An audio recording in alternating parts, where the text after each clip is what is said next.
সবাইকে সুপ্রভাত। আজকে অনেকটা বেলা হয়ে গেছে, কিন্তু রান্নাবান্না স্টার্ট করে দিয়েছি।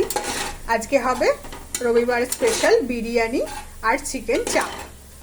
তার জন্য বেরেস্তা করে নিয়েছি লাল লাল করে। এবার বেরেস্তাগুলো আমি তুলে নেবো। এদিকে একটা মশলা আমি করতে দিয়েছি, গোটা গরম মশলা দিয়ে সব দিয়ে। এবার আমি সব মশলা দিয়ে দিয়েছি। এর মধ্যে পেঁয়াজ, আদা, রসুন, আমি যে মশলাটা বানিয়েছিলাম আগে দেখালাম, সেই মশলাটা আর একটু লঙ্কার গুঁড়ো দিয়ে এবার দমে দেবো আলুটাকে। তারপর আমি মাটনটাকে কষিয়ে নেবো। আজকে হচ্ছে মাটন বিরিয়ানি। এদিকে আমি মাটনটা এবার কষতে দিয়ে দেবো। আমার আলুটা দম দেওয়া হয়ে গেছে, আমি আলুগুলো সব তুলে রেখেছি। এবার মাটনটা কষাবো।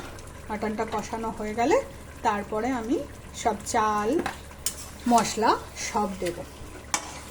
আর এদিকে আমি চিকেনটা বসিয়ে দিয়েছি। এদিকে আমার চিকেন চাপ হচ্ছে। সব মশলা দিয়ে আমি এখানে চিকেনটাকেও দম দিতে আরম্ভ করে দিয়েছি। আস্তে আস্তে হবে। এর মধ্যে আছে কাজু, পোস্ত আর হচ্ছে চারমগজ আর পেঁয়াজের রস, আদা, রসুন সবের রস। আর আমি যে মশলা বানিয়েছিলাম সেই মশলাটা এর মধ্যে দিয়ে দিয়েছি। মাটন আমার কষানো রেডি হয়ে গেছে। এইবার আমি এটাকে আবার সিটি দিতে দমে বসিয়ে দেবো। দেওয়ার পর তারপরে সব কিছু এক এক করে অ্যাড করব। আমি কুকারেই বানিয়েছি, পুরোটাই আমি আজকে কুকারেই বানাবো।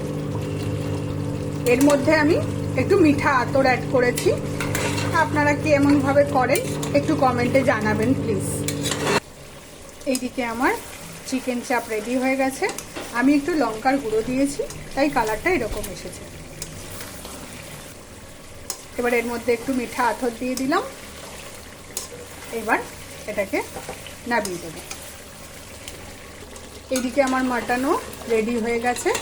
এবার এর মধ্যে আমি চাল আর যা মশলাপাতি লাগে ভিনিগার বলছি, সরি আমি ভিনিগার বলে ফেলেছিলাম।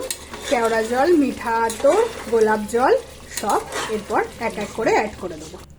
এবার আমার বিরিয়ানি দমে দেওয়ার জন্য রেডি হয়ে গেছে। এবার দমে দিয়ে দেবো।